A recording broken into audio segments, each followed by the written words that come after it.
Hello दोस्तों, आपका इस्तकबाल है आपके अपने YouTube channel one step for gold पे। दोस्तों, सीटेट और एमपीटेट की तैयारी सिलेबस के हिसाब से अकॉर्डिंग टू सिलेबस 80% तक कंटेंट अपलोड हो चुका है। यानी वहाँ पे जो निसाब उसके मुअय्यन किए गए हैं उसका 80% अपलोड है। उसके बाद कुछ प्रैक्टिस सेट है जो सीटेट में देखेंगे आप, चाहे पहली लैंग्वेज उर्दू लिए हों या दूसरी लैंग्वेज उर्दू लिए हों, दोनों के लिए फ़ायदेमंद है। आप प्रैक्टिस सेट देखेंगे तो आपको खुद अंदाज़ा लगेगा कि इस तरीके के क्वेश्चन आते हैं कि कितना इम्पोर्टेंट है ये। अगर हिंदी भी अगर आपने पहली ज़बान या दूसरी ज़बान ले रखी है, पहली ज़बान उर्दू ले रखी है, तो दोनों में भी फ़ायदा करेगा। बस ये कि आपको समझ में आ जाना चाहिए कि किस चीज़ पे कैसे क्वेश्चन है और किस तरीके से क्वेश्चन को पूछा जा रहा है। इसमें देखिएगा, जो पहला क्वेश्चन है वो है कि किंडन गार्डन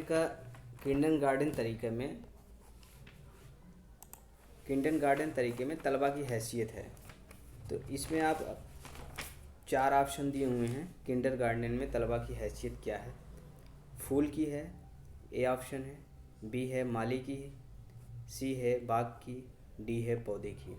तो इसमें किंडर गार्डन का जो तरीका है उसमें हमने इसका वीडियो अपलोड है, उसको आप देख सकते हैं एक बार। इसमें जो है ऑप्शन डी इसका बिल्कुल सही है कि पौधे की हैसियत है। एक तलबा की हैसियत क्या है, यानी स्टूडेंट या तालिब इल्म विद्यार्थी की हैसियत क्या है किंडर गार्डन तरीके में, तो ऑप्शन डी इसका सही है, पौधे की उसकी हैसियत है। दूसरा ऑप्शन देखते हैं, दूसरा सवाल देखते हैं, किंडर गार्डन तरीक़ा तालीम के मुजीद हैं। जो किंडर गार्डन तरीका है उसके मुजीद कौन है? तो इसमें 4 ऑप्शन दिए हुए हैं। ऑप्शन ए है फ्रोबल जो जर्मनी के थे, मिस हेलेन जो अमेरिका की थी, मारिया मॉन्टेसी इटली की थी। इसमें से कोई नहीं। किंडर गार्डन जो तरीका है उसके मुजीद हैं वो हैं फ्रोबल जो जर्मनी के थे। ये याद रखिएगा। ये एक तो ये याद रखिएगा कि ये जर्मनी के थे, दूसरा ये कि ये फ्रोबल। अगर इसमें क्वेश्चन अगर कहीं से भी घुमा के आ जाए तो आप इसको लगा सकते हैं कि किंडर गार्डन तरीके का मुजीद कौन है? फ्रोबल जो जर्मनी के थे। दोस्तों, अगर अच्छा लगे तो लाइक करिएगा, कमेंट करिए, शेयर करिए और इसको उन दोस्तों तक पहुंचाइए जहां तक उर्दू के मवाद नहीं पहुंच पा रहे हैं। अब तीसरा क्वेश्चन देखते हैं, किंडर गार्डन तरीके के माने क्या हैं? तो बहुत इंपॉर्टेंट क्वेश्चन है। ऑप्शन ए है बाग का माली, ऑप्शन बी है फूलों का घर, ऑप्शन सी है बच्चों का बाग, ऑप्शन डी है बाग के पौधे। तो इसमें कौन सा ऑप्शन सही होगा? इसको आप देख के आप खुद अंदाज़ा लगा सकते हैं कि अभी जो बात की है इस किंडर गार्डन तरीके पे पूरा वीडियो अपलोड है। तो इसका ऑप्शन सी सही है, बच्चों का बाग। अब देखते हैं चौथा क्वेश्चन। चौथे क्वेश्चन में क्या कहा गया है? तालीम का वो तरीका जहाँ तलबा घर जैसा माहौल पाते हैं। तो वो कौन सा तरीका है जिसमें तलबा घर जैसा माहौल पाते हैं? तो एक है किंडर गार्डन का तरीका, दूसरा है मॉन्टेसरी का तरीका तालीम, तीसरा है पिस्तौलॉजी का तरीका और चौथा ऑप्शन है ये सभी। तो सब में खेल खेल के ज़रिए के तालीम जो है इसी पे मुनहसर है। तो घर जैसा तलबा को माहौल मिलता है, तो इसमें है ये सभी है मारिया मॉन्टेसरी, यानी ये चौथा ऑप्शन इसका बिल्कुल सही है। इसका वीडियो अपलोड है, आप इसको एक बार देख लेंगे तो इंशाल्लाह कोई कन्फ्यूज़न नहीं होगा। अब देखते हैं पांचवा क्वेश्चन है, तदरीस का वो तरीका जिसमें एक ज़बान को पढ़ाने के लिए दूसरी ज़बान की मदद नहीं ली जाती। बहुत इंपॉर्टेंट क्वेश्चन है। तदरीस का वो तरीका जिसमें एक ज़बान को पढ़ाने के लिए दूसरी ज़बान की मदद नहीं ली जाती है। तो इसका कौन सा तरीका है? एक है इस्तक़राई तरीका है, ऑप्शन ए है इस्तक़राई तरीका, ऑप्शन बी है मंसूबाई तरीका, ऑप्शन सी है बराह रास्त तरीका, ऑप्शन डी है लेक्चर का तरीका। तो जिसमें दूसरी ज़बान की मदद नहीं ली जाती है, गौर से देखिएगा, दूसरी ज़बान की मदद नहीं ली जाती है, बहुत ज़्यादा इम्पॉर्टेंट है, बहुत ज़्यादा इम्पॉर्टेंट है, आप इसको नोट करिएगा। यह है बराह रास्त तरीका जिसको डायरेक्ट मेथड कहते हैं, डायरेक्ट अप्रोच कह सकते हैं आप, डायरेक्ट मेथड है जो तरीका है। बहुत इंपॉर्टेंट क्वेश्चन है। पहले 15 क्वेश्चन की जो सीरीज़ है वो पहला एक 15 क्वेश्चन अपलोड है, उसको भी एक बार ज़रूर देखिएगा। उसके बाद इसको देखिएगा, इंशाल्लाह ज़्यादा से ज़्यादा प्रैक्टिस सेट कराए जाएंगे ताकि आपको असली एग्ज़ाम में ज़्यादा से ज़्यादा आसानी हो, ज़्यादा से ज़्यादा नंबर आप ला सकें। दोस्तों 6 नंबर क्वेश्चन है, सबक की अहमियत और अफादियत का बहुत कुछ दारोमदार होता है, यानी उसकी एप्लीकेशन, उसका फ़ायदा, जो सबक की अहमियत है और बच्चे किस तरीके से उसको अच्छे तरीके से सीख सकते हैं, इसका दारोमदार किस पे होता है। तो इसमें है 4 तरीके बताए गए। एक बच्चों के पढ़ने पर, ऑप्शन ए है। ऑप्शन बी उस्ताद के पढ़ाने का तरीका है। ऑप्शन सी है खामोश खानी है। ऑप्शन डी है बुलंद खानी है। तो जाहिर सी बात है इसमें जो सबसे सही है वो है उस्ताद के पढ़ाने का तरीका, मेथड ऑफ टीचिंग। उस्ताद कौन से तरीके को अपना रहा है, बच्चों की नफ्सियात से मुतल्लिक, उनकी दिलचस्पी के मुतल्लिक कौन सा तरीका वो अपना रहा है। अब क्वेश्चन नंबर 7 देखते हैं, ज़बान की साइंस किसको कहा जाता है। इसको आप खुद से भी लगा सकते हैं। ज़बान की साइंस किसको कहा जाता है। एक थे उसूल ज़बान, ज़बान के कुछ उसूल भी होते हैं, और तरीक़ेकार, कुछ तरीके होते हैं जो पढ़ाने के तरीके होते हैं, क़वायद होता है, और उस्ताद। तो ज़बान की साइंस किसको कहा जाता है। ज़बान की साइंस कहा जाता है वो है क़वायद। क़वायद ही के ज़रिए ज़बान की साइंस को हम प्रूव कर सकते हैं। क़वायद के ज़रिए से हम बता सकते हैं कि ये नस्र सही लिखी गई या गलत लिखी गई। तो ज़बान की साइंस का तरीका ही क़वायद है। ठीक है दोस्तों, 8वां क्वेश्चन देखते हैं कि तदरीस का वो तरीका जिसमें एक ज़बान को पढ़ाने के लिए दूसरी ज़बान की मदद ली जाती है। एक क्वेश्चन हमने देखा कि दूसरी ज़बान की मदद नहीं ली जाती है। यहाँ पे देखिएगा ये कहा गया है एक ज़बान को पढ़ाने के लिए दूसरी ज़बान की मदद ली जाती है। सीटेट में क्वेश्चन इस तरह के क्वेश्चन, इसी तरीके के क्वेश्चन आते हैं। आप पेपर देखिएगा तो वहाँ पे इस तरह के क्वेश्चन ज़रूर मिलेंगे। आप इसका ऑप्शन ए है मंसूबाई तरीका। ऑप्शन बी है बराह रास्त तरीका। बराह रास्त तरीके में तो दूसरी ज़बान की मदद ही नहीं ली जाती है।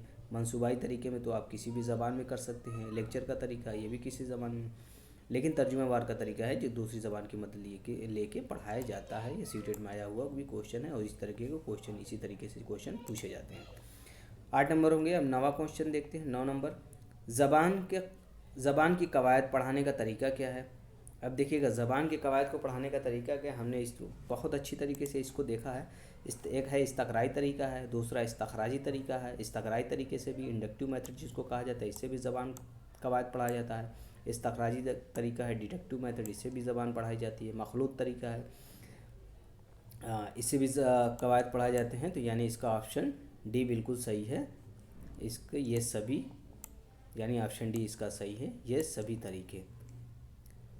10 नंबर क्वेश्चन देखते हैं, तदरीस का वो तरीका जिसमें तलबा को पहले मिसालें बताई जाती हैं, फिर तारीफ़ें, कवायद और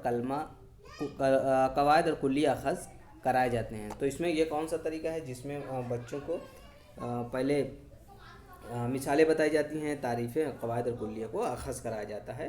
तो इसमें जो आप देखेंगे इसका हमने बहुत अच्छे से पढ़ा है, इंडक्टिव मेथड, जिसका है ऑप्शन ए इसका सही है, जिसको इस्तक़राई तरीका कहा जाता है, यानी ऑप्शन ए इसका बिल्कुल सही है। अब 11 नंबर क्वेश्चन देखते हैं, इसमें क्या कहा गया है। तदरीस का वो तरीका जिसमें उस्ताद के बताए हुए पर भरोसा करना पड़ता है, यानी जो टीचर बता देता है आपको उसी पे भरोसा करना है। तो वो कौन सा तरीका है, तो वो तरीका है इस्तख़राजी तरीका, यानी ऑप्शन डी इसका बिल्कुल सही है।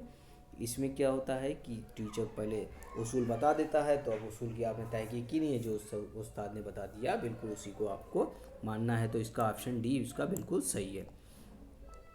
अब देखते हैं 12 नंबर क्वेश्चन क्या है। तदरीस का वो तरीका जिससे तलबा में रटने की आदत पैदा होती है। बहुत इंपॉर्टेंट क्वेश्चन है दोस्तों, आप इसको जब देखेंगे तो आपको अंदाज़ा होगा कि, और पेपर जब देखेंगे आप कि कितना ज़्यादा इम्पॉर्टेंट है। तो 12 नंबर क्वेश्चन क्या है, तदरीस का वो तरीका जिसमें तलबा में रटने की आदत पैदा होती है, वो कौन सा तरीका है, वो तरीका कौन सा कहलाता है, वो तरीका कहलाता है इस्तख़राजी तरीका, यानी ऑप्शन ए इसका बिल्कुल सही है। 4 ऑप्शन दिए गए हैं, इस्तख़राजी, इस्तक़राई, डाल्टन प्लान, कवायद का तरीका। तो इसमें जो है इस्तख़राजी तरीका है, जो डिडक्टिव मेथड होता है, वो बिल्कुल ये सही है। आगे देखते हैं 13 नंबर क्वेश्चन। तदरीस का वो तरीका जिसमें तलबा पूरी आज़ादी महसूस करते हैं। ये कौन सा तरीका है जिसमें तलबा पूरी तौर से अपने आप को आज़ाद महसूस करते हैं? एक तो अबजदी तरीका है, ये तो बिल्कुल नहीं हो सकता है। सौती तरीका, ये तो बोल बोल के पढ़ाया जाता है। इसका वीडियो अपलोड है, देखिएगा ज़रूर आप। अबजदी तरीका, निसाबी तरीका, ये भी नहीं है। खेल खेल का तरीका है, यानी ऑप्शन सी इसका बिल्कुल सही है। खेल खेल के तरीके, खेल खेल के ज़रिए से तलबा को पूरी आज़ादी महसूस करते हैं, यानी ऑप्शन सी इसका बिल्कुल सही है। दोस्तों, आपसे गुजारिश है कि ज़्यादा से ज़्यादा शेयर करिए इसको, उन दोस्तों तक पहुंचाइए जो सीटेट या एमपी टेट किसी भी टेट की तैयारी कर रहे हो, ज़बान अव्वल हो या ज़बान दो हो, कोई भी ज़बान हो, यह आपके लिए काफ़ी मुफीद साबित होगा। अब देखते हैं 13 नंबर क्वेश्चन हमने देख लिया। अब 14 नंबर क्वेश्चन देखते हैं। 14 नंबर क्वेश्चन देखते हैं। उर्दू ज़बान की तदरीस के उसूल नहीं हैं।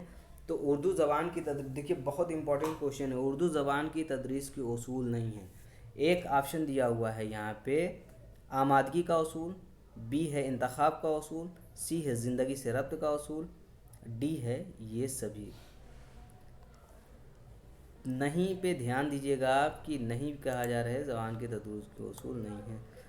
इसमें कोई भी ज़बान की तदरीस का उसूल नहीं है। सारे उसूल जो हैं वो निसाब के उसूल हैं। एक निसाब को बनाने के लिए इन सारे उसूलों की ज़रूरत पड़ती है, यानी आमादगी का उसूल, इंतखाब का उसूल, ज़िंदगी से मरबूत का उसूल, और ये सभी, यानी ऑप्शन डी इसका सही है। बहुत इंपॉर्टेंट क्वेश्चन है दोस्तों, इसमें है ऑप्शन डी सही है। ये सभी ज़बान की तदरीस का उसूल नहीं है। सारे उसूल किसके हैं? ये निसाब की तदवीन निसाब की, निसाब बनाने की ये सारे उसूल हैं। अब आज आखिरी क्वेश्चन देखते हैं 15 नंबर पे। तदरीस के वो वसाइल जिनको हम सुन सकते हैं, यानी तदरीस के वो वसाइल जिनको हम सुन सकते हैं उसको हम क्या कहते हैं? तो उसको हम, ऑप्शन आपके सामने हैं, बसरी अशिया, समई अशिया, समई और बसरी अशिया, और ये सभी। एक चीज़ हम बता दें, बसरी का मतलब देखने वाला, समई का मतलब सुनने वाला। इसके जवाब आप कमेंट बॉक्स में ज़रूर दीजिएगा कि इसका कौन सा ऑप्शन सही है। दोस्तों, पूरा वीडियो देखने के लिए आपका शुक्रिया, और प्रैक्टिस सेट तो आप ज़रूर देखें, ज़रूर देखें, ज़रूर देखें, ताकि आपको ज़्यादा से ज़्यादा फ़ायदा हो सके। ठीक है दोस्तों, मिलते हैं